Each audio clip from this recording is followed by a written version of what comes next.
try doing some presenting, and we'll present the gun.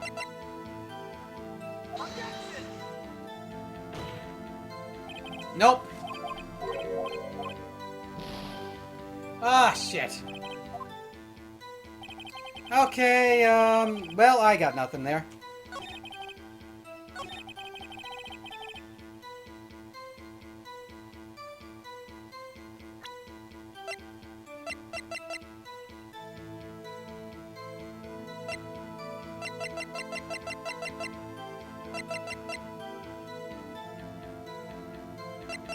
We heard the thing,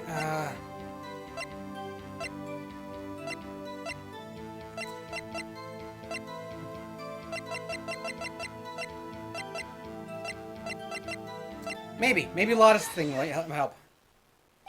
Damn it! Wait a sec, Larry! What? You only heard one bang? You sure? That's what I said. But Miss Lotta Hart testified she heard two bangs. And the old man just now said the same thing. Which means they both heard two gunshots that night. Huh? Were you even listening? Were you paying attention at all to what they said? Yeah, yo, Nick, please. Huh? You know, something's been bothering me. I'm a witness, see? I'm like a customer here. So you gotta treat me nice and stuff, okay? Yeah! Mr. Butts! What? You only heard one gunshot. Are you sure? Well, to tell you the truth, I'm not sure. Eh? Not sure? How could you not be sure? Well, yeah. I might have missed the other gunshot. I was listening to something else. Something else? My radio, dude. With my headphones. What? Order! I said stop that booing! Mr. Butts! You were listening to the radio with your headphones? Yeah, so what? Is that a crime? I listen to my radio. Everybody listens to the radio. What's the big deal? Huh. Mr. Ron Karma, your opinion? Waste of time. I do not accept this witness nor his shoddy testimony. Huh. Well, Mr. Wright? Continue. Your Honor, please. Allow me to continue this testimony. Rah! Nothing is more pitiful than a lawyer who doesn't know when he's lost. Very well, Mr. Butts. Please give your testimony and be sure to include the details like your radio. Right, leave it to me. I wouldn't if there were any other way out of this, believe me. That's fine. We like Larry. Well, Larry heard. It's lonely being alone on Christmas Eve. Yep. That's why I was listening to an all-request show on the radio, see? I was listening to it real booming loud like. But I'm sure I heard the gunshot. I remember exactly what the DJ was saying when I heard it too. You were listening to your radio at a high volume. Yeah, wasn't that a big problem? Can't a man listen to his radio in peace? Isn't it a free country? I truly believe Larry has no idea what the problem here is. We're fucked. We're absolutely fucked. Judge? Can you believe a word this witness says? What he heard was probably nothing more than a drum beat from the radio. True enough. It is a difficult to believe this testimony. Wait, Your Honor! The witness said he remembers exactly what the DJ said when he heard the gunshot. Excuse me? DJ?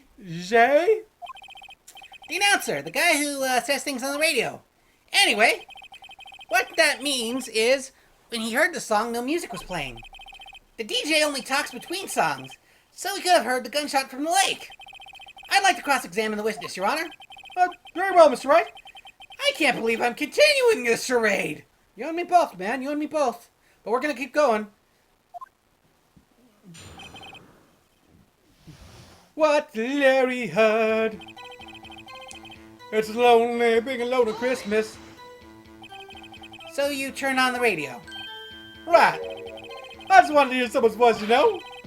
You don't know what it's like to be alone here on Christmas Eve alone. I shouldn't have said anything. I broke my friend's heart. That's why I was listening to all. Do you by any chance remember the name of the program you were listening to? This has nothing to do with the case, Your Honor.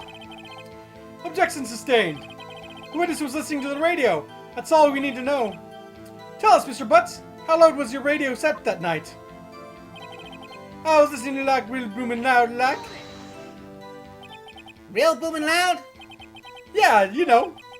And you had the headphones on. Yep. I wouldn't think you could hear anything going on outside at all.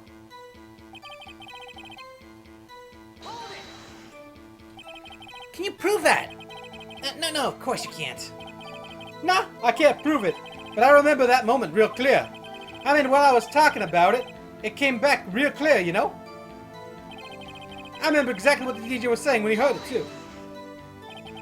What did she say? Mr. Wright, please cease to sponsor such questions. What possible good could knowing what a radio DJ said to do this? Trust me, it could lead to a lot. Indeed, Mr. Rockham has a point. I'll allow the question only if you should see some reason why. We should care. You should care, Your Honor. Of course we should. Why? Well, how do you know if we don't ask? Fine. Very well. Mr. S, please testify. What was the radio announcer saying when you heard her on the radio? Just when she said, "Hey, it's almost Christmas," I heard the gunshot. There we go, that's the line.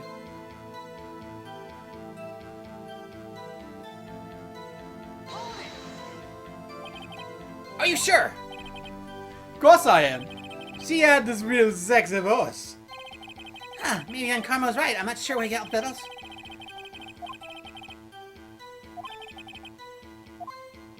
I know what it is.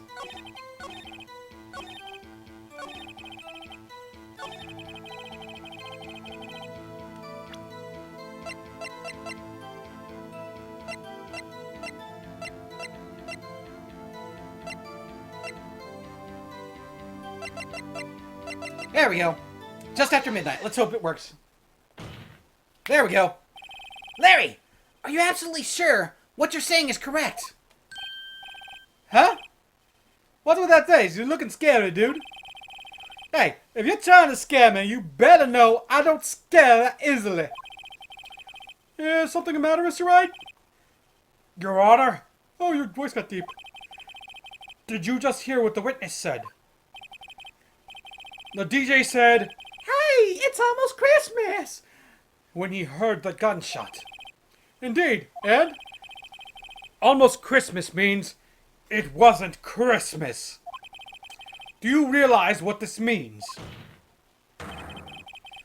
When he heard the gunshot, It was still Christmas Eve. that would seem to be the case, yes. But this contradicts two testimonies we've heard so far, Your Honor. Both Miss Hart and the older man said it was after midnight when they heard the shots.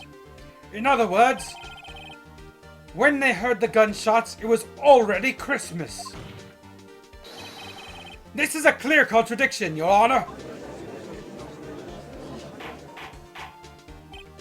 Order! I guess this is an order. What does this mean? The two prior witnesses heard gunshots after midnight? However, this witness says that he heard a gunshot before midnight. Judge, the answer is simple. The current witness is plainly mistaken. Just look at him. Suspicious. What? What is that bitch over there saying? What? Did you just call me a bitch too? Yeah, you look like a bitch, you talk like a bitch, and you act like a bitch. I calls it as I say it, you bitch. Thank you, Larry. I needed that. Well, Mr. Wright, what do you think of Mr. Butts' claim he heard the gunshot before midnight? He's right. Larry's not mistaken, Your Honor. He had the gunshot before midnight. Intriguing. Assuming you have evidence for this wild claim? Show me the evidence the gun was shot before midnight. I will. Right here. Look at this photograph. Every time it makes me laugh. This was taken by our witness yesterday, Miss Lotta Hart, when her automatic camera. The timestamp on the photo reads December 24th, 11:50 p.m. A bitch! You really gotta stop with this thing. It's really pissing me. Bitch! Oh. Wow. Huh. Well, there's nothing on the link on the picture. Your Honor, the real issue here is not why nothing is shown in this photograph. It's why this photograph exists at all. What do you mean? Your Honor, this photograph was taken by an automatic camera.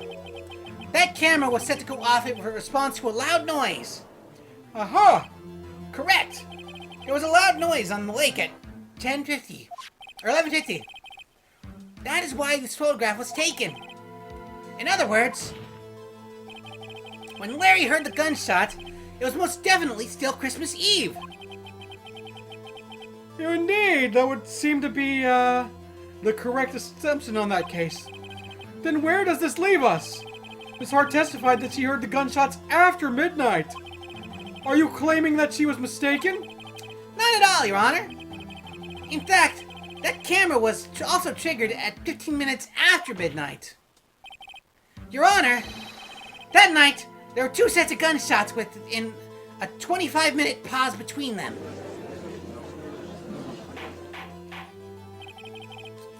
Why would this be? Objection! Don't be fooled, Judge! That camera was set to respond to loud noises, yes? There's no proof that the loud noise was at 11:50 was a gunshot. Why, the witness could have sneezed and triggering the camera. Hey, my nose was clear that night, man. Clear! Huh. Well, Mr. Wright, there's nothing turning back now. Can you prove that the loud noise was indeed the gunshot? Please show the court the evidence that you have, if you have any.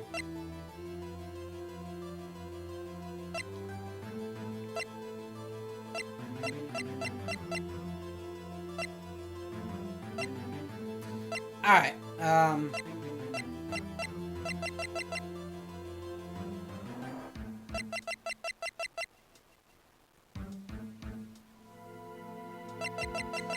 okay, it's either a camera or the gun. So, here we go. Gun! This is my evidence. There we go. The murder weapon? Something about this pistol is bothering me, Your Honor. Both of the witnesses who testified yesterday heard 2 gunshots. However, the murder weapon was fired 3 times. When, then, was the last shot fired? Only now have I realized the truth.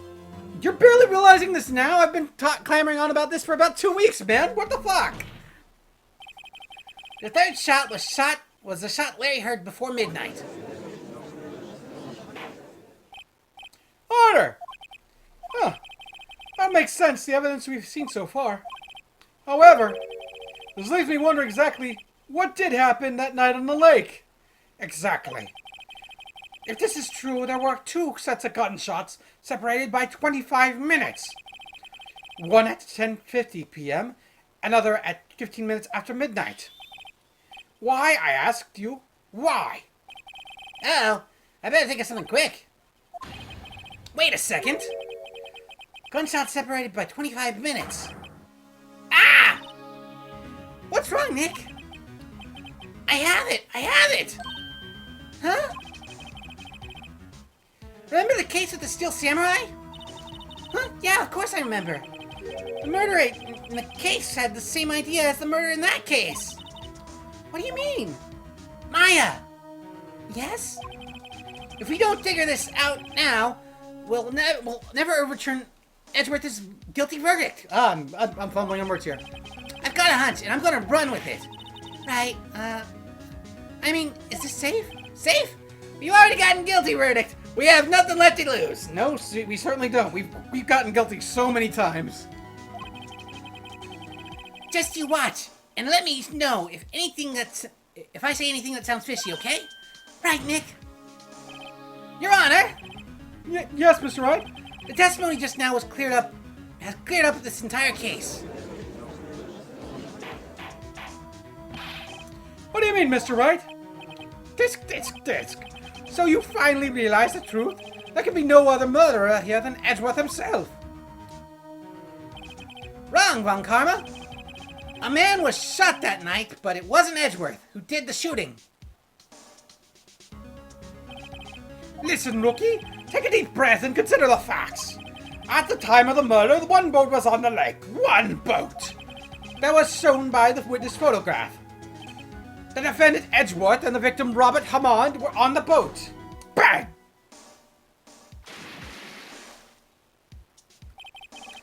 There was a gunshot fired on the boat, and Mr. Robert Hammond entered the lake.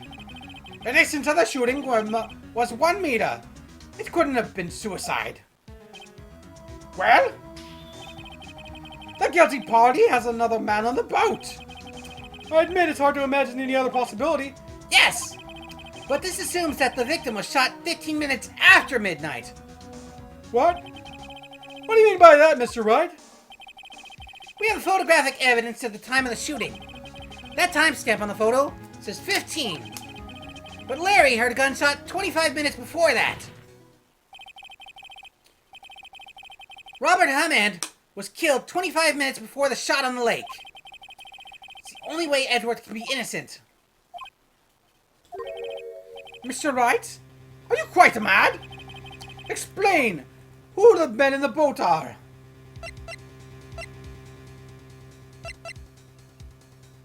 Okay, moment of truth. It's either murder in Hammond,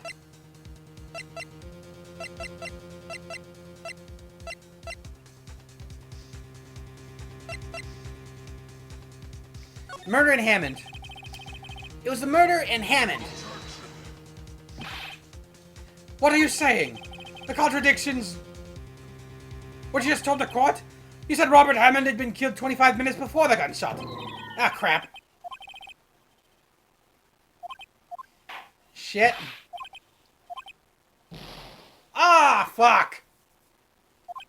Alright, I might give the guilty verdict.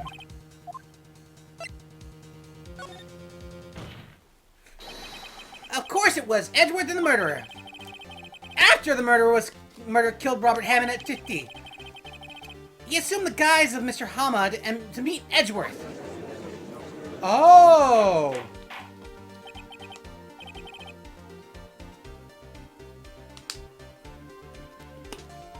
What? What? Are you serious? Yes. Edgeworth won't tell us why he went to the lake that night. However, I have a hunch. That night, Robert Hammond called Edgeworth to the lake. And now Edgeworth didn't know Robert Hammond's face that well. That's why he didn't suspect anything when the murderer took Robert Hammond's place. I'm not sure what to make of this. Ludicrous! Mr. Wright, tell us the name of the murderer then. The murderer's name? Right, it's, I don't know. Actually, I don't know the murderer's name. You don't know? Ah! Again, you wasted my time. I don't know because he never told us. The murderer in this is the caretaker of the boat shop. That old man. At 11:50, he was the one who killed Robert Hammond. The caretaker of the boat shop? Where did he come into this? There weren't any boats in the lake then. Why would he have to go all the way to the lake just to shoot someone? May I suggest that the real scene of this crime is not on a boat? What? Well then, where did the murder take place?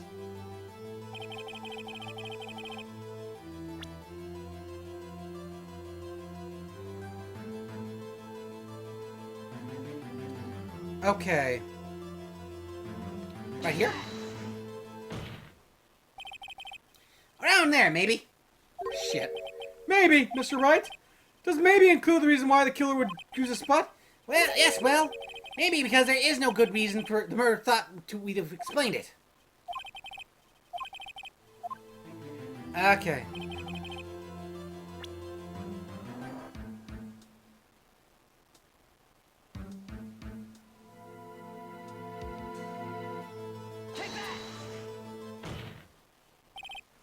Sure, of course. The boat shop where he lives. That way he could meet with the victim without anyone seeing. Oh. Do you have proof that the boat shop was the scene of the crime? Recall Larry's testimony, if you will.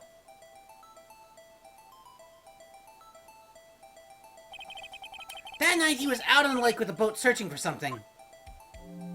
Whee! He finds it and returns the boat. Just as he's starting to head home, he hears a gunshot. Hear the gunshot, Your Honor, even though he was wearing his headphones at the time. In other words, the gunshot was very, very close by. And where would he be if the... And where would that be if he just returned the boat? The boat shop! Mr. Wright! What happened that night at Gourd Lake? Please tell the court from the beginning. Yes, Your Honor. Nick, are you sure about this? Not really. I think if I start at the very beginning, I take it slow, I might just be able to figure this out. That night, the caretaker of the boat shop called Robert Hammond to his shop. Bang! It was around 11:50. That was when the gunshot they heard was fired. After that, the caretaker on Robert Hammond's coat, he became Robert Hamad. Then, he got in the boat with Edgeworth and went into the middle of the lake. And who fired the pistol, Mr. Wright? The boat shop caretaker. Of course, the murderer who shot the pistol. It was the murderer who shot the pistol. He shot twice. Both missed Edgeworth on purpose. Wait a minute! Yes. Why would he shoot twice if he didn't mean to hit anyone? Details. Know this, Mr. Wright. The moment you run out of explanations, you lose. Why was the murderer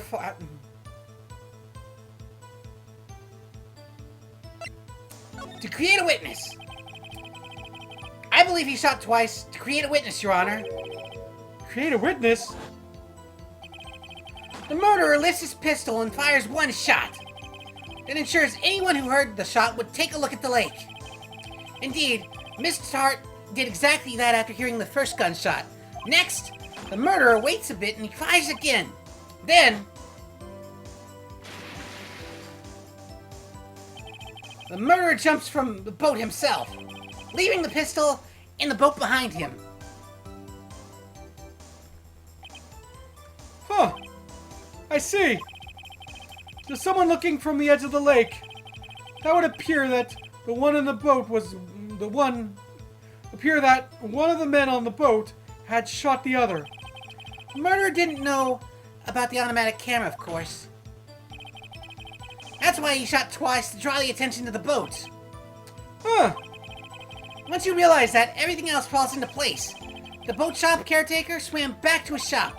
When he put on Hamad's coat, he put Mr. Hamad's coat back on the body and threw the body into the lake. This is what happened, Your Honor. These are the events that transpired that night on Gourd Lake.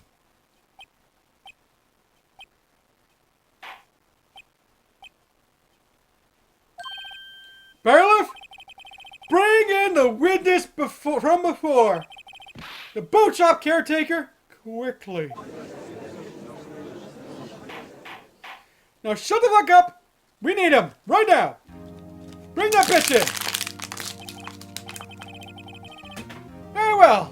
While we are waiting for the caretaker, would you like to ask the defendant, Mr. Edgeworth, a few questions? Mr. Edgeworth, please take to the stand. Mr. Edgeworth, you heard what the defense said. Yes. Well, why did you go to the lake that night? What Wright said is mostly correct. Astonishingly so, actually. Yes. Several days ago, I received a letter. A letter that was signed Robert Hammond. He asked me to come to the boat shop by the lake at midnight on Christmas Eve. He said he had something very important to discuss with me. Something important? I'm sorry. I can't say what it was. Your Honor, sir? Your Honor. Your Honor, sir. Oh, hey, Joe. Hey. Bailiff, you were conducting a trial here. I ask you to remain quiet. The witness has disappeared. He isn't at the boat shop either. What? What should I do? Find him quickly! We cannot allow him to get away!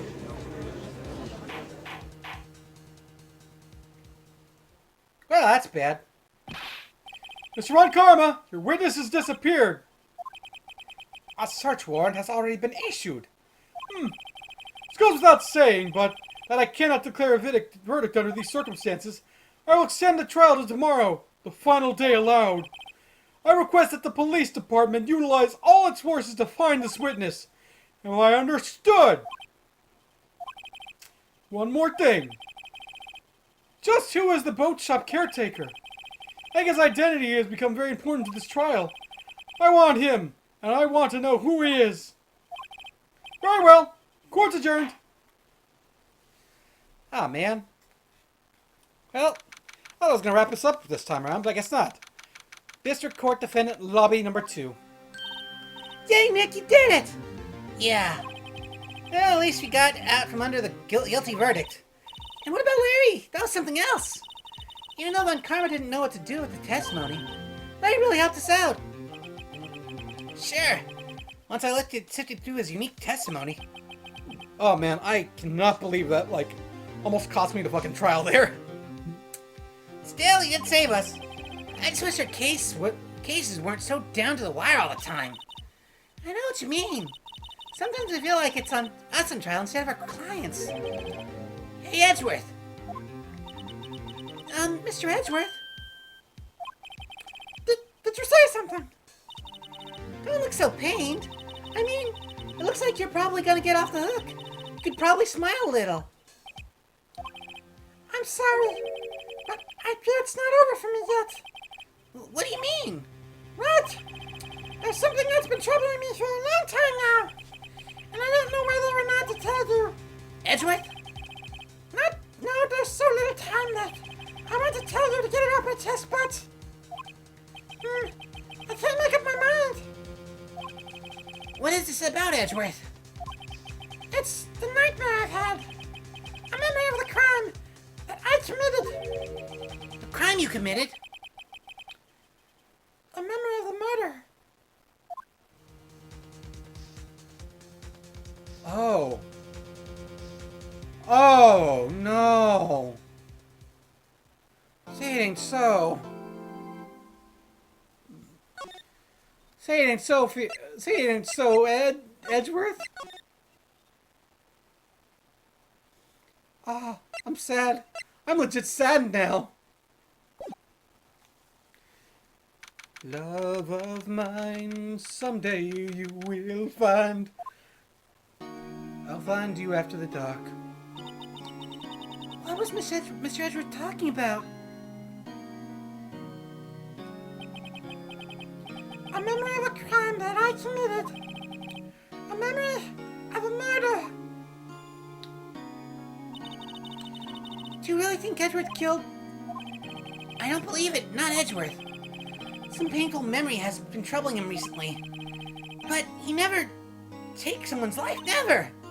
Nick! Yo, how's it going, everybody? What do you think of my performance today? Nick, what's with that look on your face then? Ah! Why did you slap me? You slapped me. My own daddy never even hit me like that. Well, I'd certainly hope now I pimp slapped your ass. What the hell was that? Well, I had him swooning in the aisles. Swooning? Me? Oh yes, I do remember feeling faint. Alright, tell me the truth. Was it like love at first sight, right? Alright, Nick? Ah! You hit me again! You kind of deserve that one. Maybe. My heart definitely skipped a beat when I released the slap from my hand. Made me feel good. I think you can do better than that. Come on. I saved Edgeworth there, dude. Edgy! You guys should be bowing before me. You know, bow before your hero. Alright, we'll talk. Larry, you really helped out in the trial today. You did! If you weren't there, Larry, I'm sure Edgeworth would have been found guilty. But seriously, Nick, that boat shop caretaker is pretty suspicious. But Edgy ain't off the hook yet. Way to spoil the mood, Larry. Hey, I'm just a guy sitting in the audience, you know. But from where I'm sitting, Edgy seemed pretty edgy. I mean, can you really know he's telling the truth about that night? Nick, I don't know. But what I do know is I'm going to believe in you two until the end. Us two? Edgeworth and who else? You mean me, right? Nah, he means me, right, Nick? Yeah, you, Larry. Not me? But why Larry? Huh? Actually, yeah. Why me, Nick? Enough with the silent treatment. Nick! Why do you trust Mr. Edgeworth so much? I mean, he's changed recently, true. When we first met him, he was kind of a jerk, don't you think? You didn't know him back then. Back then, he wanted to become a defense attorney. Wait. Was that when you two were classmates? Okay, here we go. We finally get the flashback we needed. Yes, in grade school. They saved me. Miles and Larry. They saved me and I'll never forget it. That's why I became a defense attorney, you know? What? Hey, Larry! What's he talking about? Huh? Sorry, I kind of forgot. Okay, Nick, out with it. I'm just gonna hear this story today, and that's final. Okay. It's kind of a long story, so hang in there. It was the very end of third grade. I was on trial. A class trial. A class trial? The class trial. You remember, Larry, spring of the end of third grade? A kid in our class got his lunch money stolen. Lunch money? Our school was really small. Every month, kids would bring in an envelope with the money for lunch for more. Huh, I see. Anyway, this kid's envelope disappeared with $38 still inside. $38 in the night? $38 in 2001 for a month worth of food? Holy shit. Holy fucking shit, man. If I could get food for just $38 a month, I'd be fucking happy as fuck. Oh yeah. Now that you mention it, I do remember that. I can see why you'd forget, though. You were out of school that day. Anyway, the envelope had been stolen during PE. I was coming down with a cold, so I skipped PE that day. I was the only one not in class. So they thought you did it? Yeah. The kids in class said I should be put in trial. Trial? So the next day we held a classroom trial with me as a defendant. Wait, which one's Edgeworth? I didn't do it! Guilty did it! Guilty, it was you! Give me my money back! You're such a meanie, no one will play with me. Just admit you did it! You can't hide the truth, tell us the truth! We're not gonna play with you anymore! Yeah, keep borrowing your eraser. You shouldn't be allowed to really eraser. Quit. Give me back my 50 cents I loaned you! Hey, did you rob the bank that day? Now, Phoenix, you know you shouldn't steal people's money. That's not right. In the end, even the teacher thought I'd done it. Go over and apologize, Phoenix. God damn, even as a kid, your shirt sucked. Shut the hell up. My mom got me that. Anyways, I didn't know what was happening. I was so sad. I couldn't stop crying. Everyone was staring at me like I'd done it. I tried to apologize. I went to where the boy whose money was stolen was sitting. That's when it happened. You shouldn't have to apologize. The only thing that belongs in trial is evidence. Anything else has no place. You should all be ashamed. Amateurs! Yeah, it was right. It is Edgeworth. Miles? Oh! It wasn't you who stole my money, was it?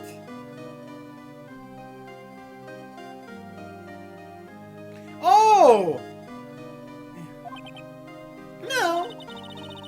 Then you shouldn't apologize. Everyone's been shouting you did it, but no one has any proof. That's why, Your Honor, this boy is innocent.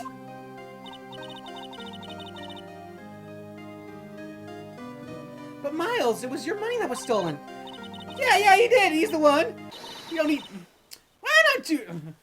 Why don't you all just shut up? This is always how it is. Everybody ganging up and picking on one person. Just think how he feels. He said he didn't do it, so he didn't do it. Damn. Larry, language. Sorry, miss. I apologize for the language. Very well. I will replace the money myself. This class trial's over.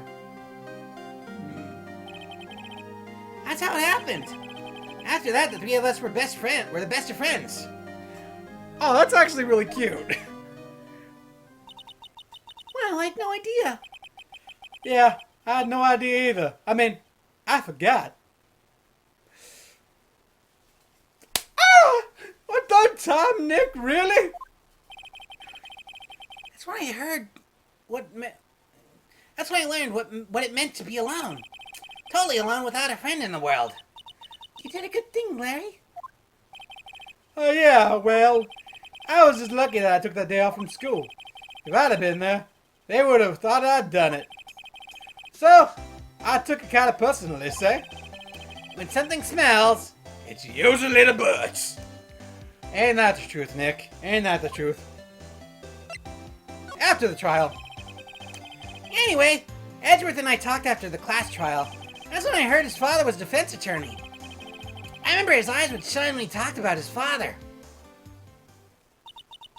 I'm going to become a defense attorney just like my dad before me. A famous defense attorney. And a few months later, he suddenly transferred to another school. The DL6 incident. Right. I'm not sure, but the transfer probably had to do with his father's death. That's so sad. It was several years later when I learned Edgeworth's name again. There was an article about him in the newspaper. The headline was something like, "Dark Suspicions of the Demon Attorney. Fabricating evidence, manipulating testimonies, covering up facts." The article said he'd do anything to get a guilty verdict. Anything. But why? What happened? I mean, that's not Edgy I used to know at all. That's what I thought too.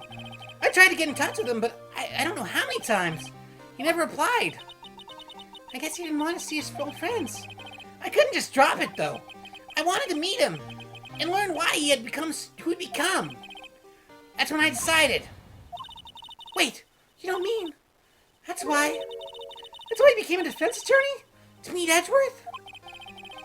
If I was the defense attorney, I know he'd have to meet me, whether he wanted to or not.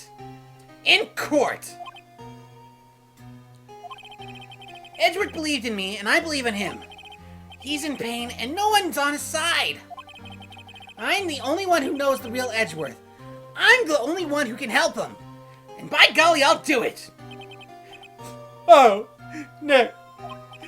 So that's why you helped me out for free. Yeah. I helped you because I believed in you. Except I don't remember saying I'd do it for free. Oh, Nick. Nick! We have to save Mr. Edgeworth. If it's the last thing we do, okay? Right. It may very well be. First, there's the rental bookshop caretaker. We need to find out who or what he is. I'd settle for who. I guess I can clean out some of this evidence I no longer need. Okay. Let's go. Well, we've finally got that disposition I wanted. See, I told you it'd come up in handy eventually, Anthony. All it did was take, like, several months, I guess. Yeah. Several months. And it's still gonna continue on. Well, where can we move to? Actually, what did you take out of the evidence?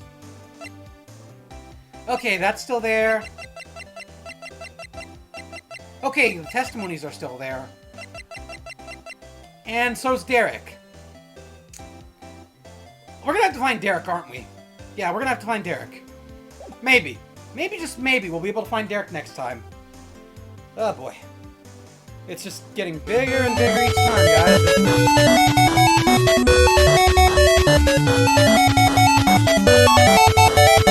guys.